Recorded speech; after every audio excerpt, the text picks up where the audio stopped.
Ibinigay ng TNT ang unang talo ng Terra Firma matapos simulan ang conference sa 2-0 win-lose record.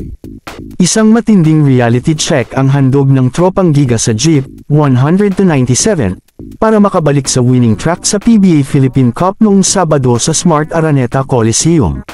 Si Calvin Oftana ang nag-deliver down the stretch, habang si Jason Castro ay nagpasok ng clutch free throws para manatiling matatag ang tropang Giga sa kalagitnaan ng late rally ng Jeep, para ibigay ang kanilang unang pagkatalo sa 3 laro.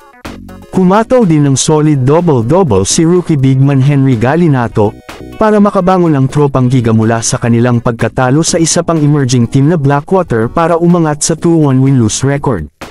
Binayaran ni Galinato ang tiwala na ibinigay sa kanya ng TNT, siya ay nagtala ng season high na 17 puntos kasama ang 11 boards at 3 assists sa loob ng mahigit 28 minuto, habang siya ay nag-step up sa pagkawala ng injured veteran na si Kelly Williams.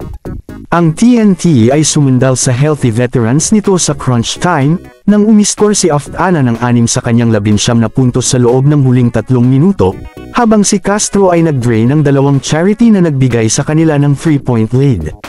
Nagtapos si Castro na may 23 points, 2 assist, at 1 rebound, habang nagtapos si Oftana na may double-double na may 10 boards, 1 assist at 1 block.